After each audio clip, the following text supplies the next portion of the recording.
Okay, so let's get started with the quick demo of Spinnaker. So Spinnaker came two ways. First, we wanted to have a refreshed user interface. We were literally running out of space in the current design. There were also technical limitation in the current software that we had. And also, secondly, we wanted to have a lot more feature at the workspace level rather than process per process, namely all the business tools. And doing this new architecture, so the driver was the new architecture, really allowed us to go full on in rewriting Skore, rethinking the way it works, and this is what we have today with Spinnaker. So there's four main things in Spinnaker: the new UI, as I mentioned, the business tools at the workspace level, the search, and also big improvements on the commenting and collaboration. So let's start. The new UI you will discover as I'm presenting. Let's start with the search. I will use the same keyword I used in the little video recorded recently. So if I'm searching for procure, it will search everywhere in boxes, white boxes, but also it will also search into the custom fields comments. So basically, it searches in everything that you guys have typed into the software, and all these links they are active. So when we click on it, we go directly to this white box on this process. So I'm going to the send procurement forms. Directly, the box is highlighted, and I am there directly. What you notice when you reach a process in the latest version, I'm trying to not use Spinnaker keyword anymore because this was the code name of the project. Now it's Skore now.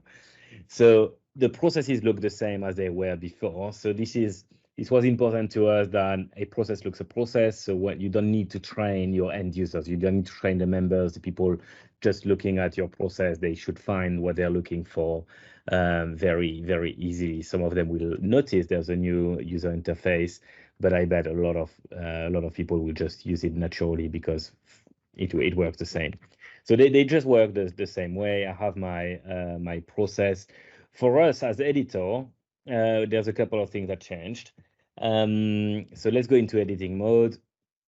I have a custom field. I come back to that.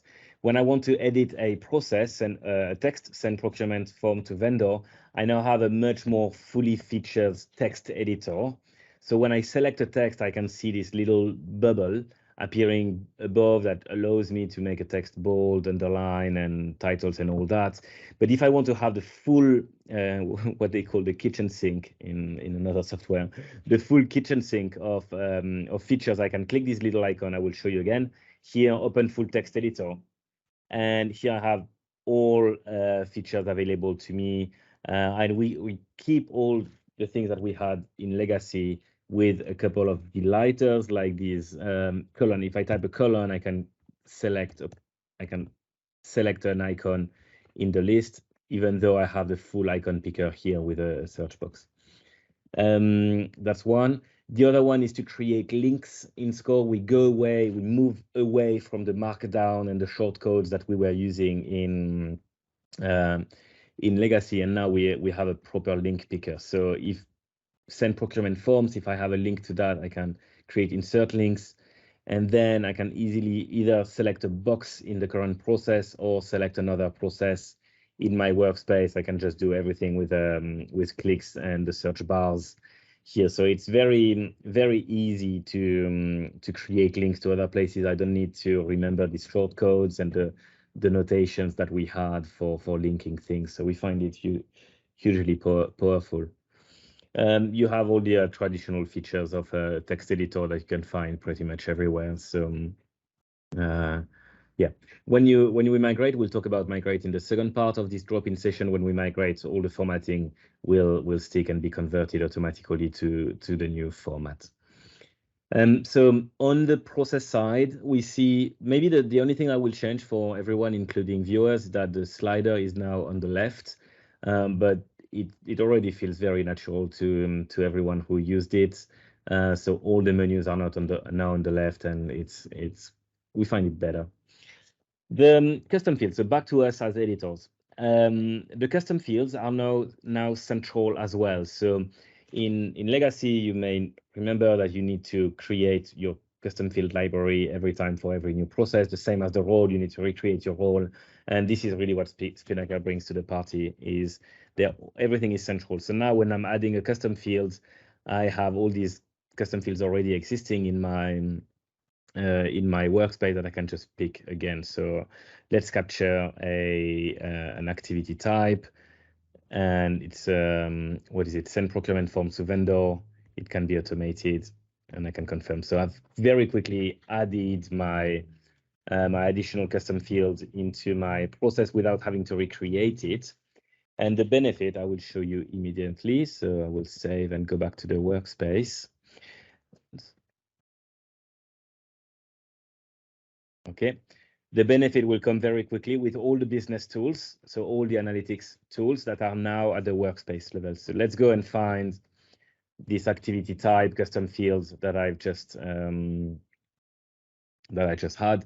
So activity type custom field here.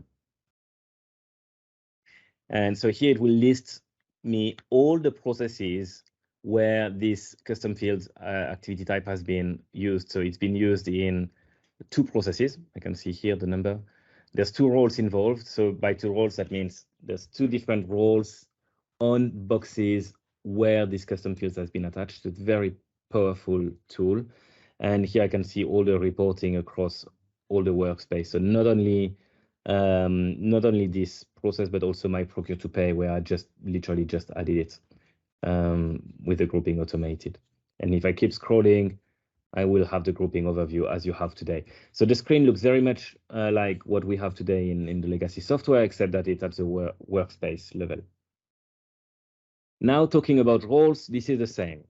We are moving away from a role manager per process to now a role manager at the workspace level. So what we can do is awesome reporting, right? If I'm looking at that, I can see all the roles used in my workspace, how many times they are used.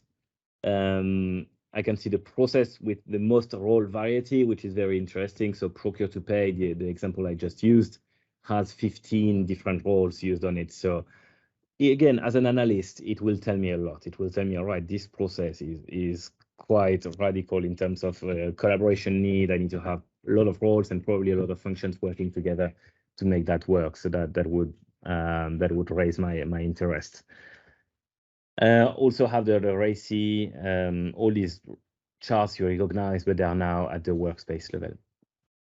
So beside the role manager, we have a system manager. So in legacy software, we used to use the role manager to capture systems as well. That was doing the job, honestly, that was working. But it's so much better to have a dedicated system manager for many reasons. So let's click on a system called AP system. So the reporting are fairly similar to the one we have in roles. So if I click on AP system, I can see it's used in two different processes. I can see the roles. So the people, so spreadsheet, good example. Spreadsheet is a system. So it's probably a role that has been migrated and it hasn't been made as a system yet. So I will convert it to a system. So I see that the AP system, the finance admin is the main user of this system. So that if I change that, I only have one role to train. But we could imagine let's try another one, just Excel. I click on Excel. Let's see if we have more roles. Yeah. If I'm deciding to go away from Excel in my organization, if we have a ban in 6 months' time, we need to not use Excel anymore. This is all the people that I would have to retrain on using a different system. So the system manager is very powerful. I will show you how it looks on a process. Voila. So here I can see a box or 2 actually, review expenses, where I have the line manager and Excel as a system. So the system shows in a secondary row like that. So and on top of that, we did a different style for the roles, sorry, for a different style from role to system. So they show in a different color. This is something you can modify in style sheets. What else we have in the business tools? And then I will come back to this process. So I went through the roles manager, the system manager, analytics. Quantify is very similar as we have today, but again at the workspace level, and the same for reporting. So all the reports are now the workspace level. What you may realize is that reporting for the whole workspace is maybe too much. So legacy for one process at a time was too little. Maybe Spinnaker for all the processes in one shot is too much. So we have the scope selector here at the top. And I can either select the name of my process I want to report on, so one or more processes, or reporting across all the processes of a given folder, process with a given tag, process of a given process owners, etc. There's a number of options that allow me to really find the process or narrow my scope of reporting according to my needs and what I need. So it can be quite powerful. Okay, let's go back.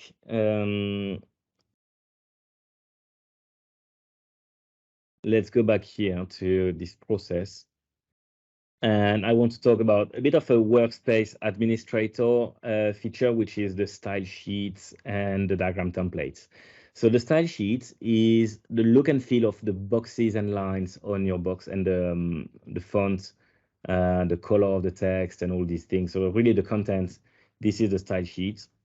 And the other one is the diagram template. So the diagram template is traditionally used to display like this title at the top, this line here, the process owner, and the logo. So that's the diagram template. In the current version of Skore in Legacy, the diagram template and the style sheets are pretty much copy and pasted into each new process we created, but then they lose this link from where they come from. So they are inserted in the new process the first time, and that's it. There's no relationship between the style sheet that has been duplicated, that has been used for creating my process, and what is it when you're using it. In other words, in Legacy, it's very interesting to understand how it works in Legacy to understand how it works in Spinnaker, because this is completely different. In Legacy, if you're changing your diagram template for the workspace, it will not cascade automatically to all the processes that are already created, because we are working on a copy of it. The analogy I have is, for example, in Word, I have a text, hello world, okay? And I have a second document on the right-hand side. If I copy that, if I do a copy paste, I paste it on the right, and then I modify here on the left, or I do hello world, it will not modify the one on the right, because I've done a copy. So this is how it works in Legacy. The style sheet and the diagram template, they are copied, and then they lose the relationship between the source material and the destination material. In Spinnaker, though, it's the opposite. In Spinnaker, both the style sheet and the diagram template will have a relationship with the workspace. So that means if you're changing the diagram template at the workspace level, it will automatically cascade and will automatically be visible on all the processes. And this is why is it very important, why we went through this change, is to really ensure the consistency and the look and feel of your process, because we believe that what makes the simplicity of Skore is having all the content that looks the same. Like what it really avoids having endless conversation about why this box has a rounded corner, why this box is red and this one is blue, and in another process it's the opposite. So we don't do color coding, we don't do too many shapes. And all that really, you focus on the content, you focus on understanding what's going on, who does it, and making the changes in your organization. So for doing that, having a common style sheet and a common diagram template for all your workspace is quite powerful.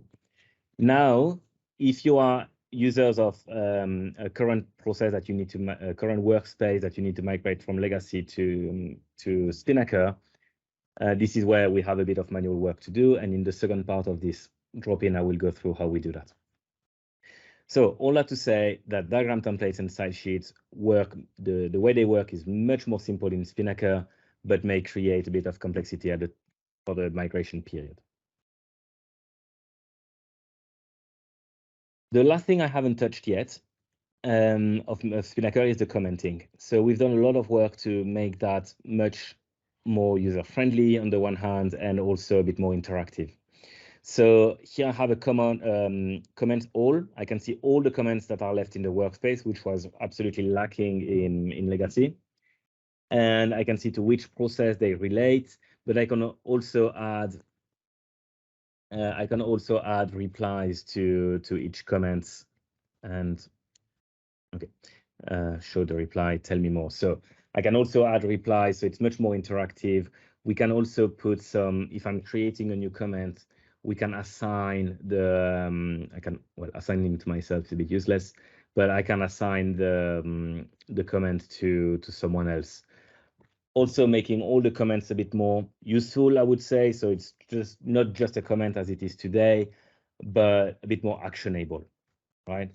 We've also introduced a type of comment. So we have general feedback, improvement idea on question. We have some customers, they created a comment type called decision log, where they write down, all right, this is why we went this way. We decided to assign this role to this activity and changing the function that owns the decision, for example. So the comments are now much more powerful.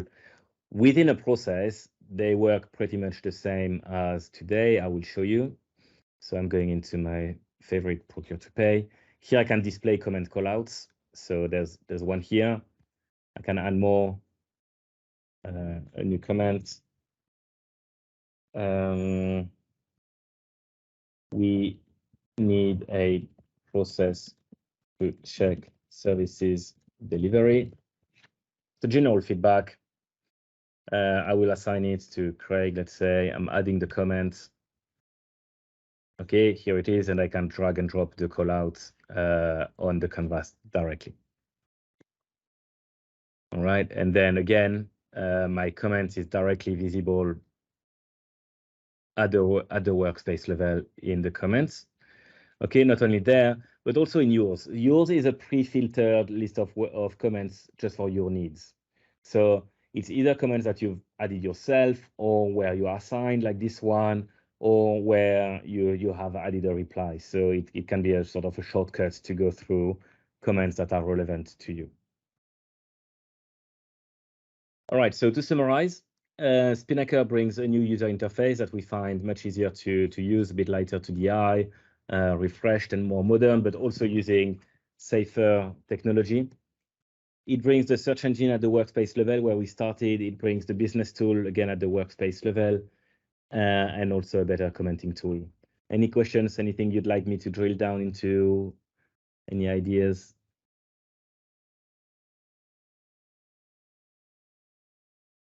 The image picker has been improved. Great. So I can always go and drop an image from my desktop, which I just did it here.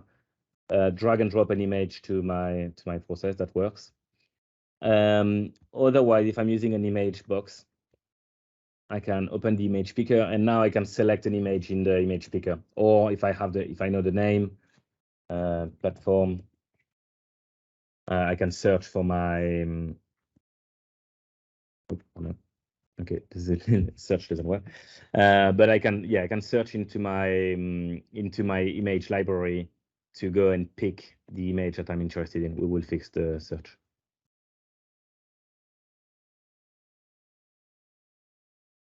It should work with all image types. If you have an image that doesn't go through, let us know. But indeed, we went after a security audit. We had a couple of, I think it was a year ago. We went from a blacklist of types of images we prevented using to a whitelist. That was their recommendation. So now we are whitelisting. So we have a limitation in the file formats we accept, but all images should go through. So if you have an image that doesn't upload or the software rejects it, if you can forward the image to us, we can see why. But all images, all media content like videos and stuff like that should be accepted, no problem. All the Word, Office documents are accepted, PDF, obviously. So it's a whitelist, but it's quite open.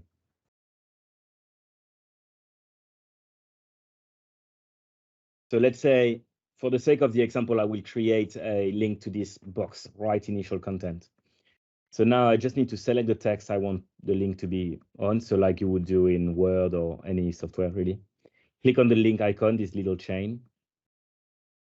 And then, okay, here I know that it's in the current process, but it works exactly. Actually, let's do like if it was on another process. So I search my process, create technical marketing documentation. And then once I selected the process, it will give me the list of all the boxes in this process. So it was write initial content. Voilà. So I'm selecting the process and the box I want to link to.